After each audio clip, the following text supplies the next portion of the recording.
अस्सलाम वालेकुम दोस्तों, निकतनाज जी वीडियो छो ऐं छाजे करे वायरल थी ऐं इन में केतिरी सच्चाई आहे। छा असल में ही वीडियो निकतनाज जी आहे या बल्कि ॿिए कंहिंजी आहे। त दोस्तों मां तव्हांखे सॼी कहाणी ऐं अपडेट इन नंढड़ी ऐं छोटड़ी वीडियो में ॾियण वारो आहियां। दोस्तों वीडियो खे आख़िर ताईं ॾिसंदा, मुंहिंजे यूट्यूब चैनल ज़मीर जमाल खे लाज़मी सब्सक्राइब कंदा। दोस्तों सब्सक्राइब करण सां को अव्हां जो बैलेंस न करंदो, काफ़ी हसन जी हौसला अफ़ज़ाई थींदी ऐं तव्हांखे बि वधीक वीडियो ॾिसण वटां मिलंदा। दोस्तों अव्हां जो टाइम वेस्ट कोन पिया करायूं, हलूं था पंहिंजे कहाणी ऐं अपडेट जी तरफ़। दोस्तों तव्हां बि इहो ॾिसी चुका हूंदो त जेको निकतनाज जे बारे में सोशल मीडिया ते काफ़ी ॻाल्हियूं हली रहियूं आहिनि ऐं इहा वीडियो भी हली रही आहे त निकतनाज हीअं कयो ऐं हुन ग़लति हरकतूं कया। बहरहाल ही वीडियो जेको आहे इहा असल में निकतनाज जी नाहे। हिन वीडियो खे एडिटिंग करे ऐं निकतनाज जो मुंहुं लॻाए निकतनाज खे पंहिंजे हथनि सां ज़लील ऐं ख़ौर कयो वियो। तो ही तव्हां वञी वीडियो गौर सां ॾिसंदो त पोइ तव्हांखे इहा ख़बर पइजी वेंदी त हीअ असल में जेको आहे वीडियो एडिटिंग थियल आहे ऐं हिन में निकतनाज जी का बि हरकत नाहे, न ही उन जी कसूर आहे। ऐं दोस्तों हुन वीडियो में भी इहो चई चुको आहे त ही वीडियो जेको आहे असल में मुंहिंजो नाहे ऐं हिनखे पंहिंजे हथनि सां वायरल करायो वियो ऐं उन में जेको आहे मुंहिंजो मुंहुं लॻायो वियो। ऐं दोस्तों इन जे करे निकतनाज घणो परेशान आहे, छो जो हुन जी वीडियो हींअर ट्रेंडिंग ते हली रही आहे सोशल मीडिया ते ऐं उन जा व्यूअर भी परेशान आहिनि। त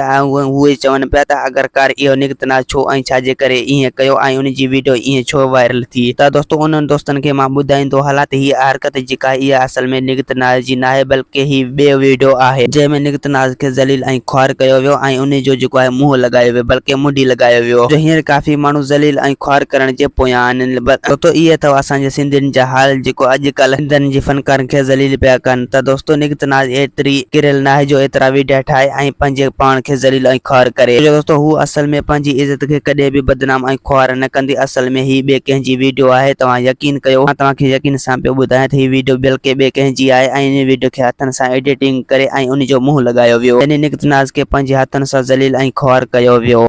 त दोस्तों उम्मीद त कहाणी आई हूंदी तव्हांखे पसंदि बि। दोस्तों असांखे ॾींदा इजाज़त, हाणे वरी तव्हां सां मिलंदासीं के नई ईंदड़ वीडियो में। जेसीं ताईं पंहिंजो ख्यालु रखंदा। खुदा हाफ़िज़।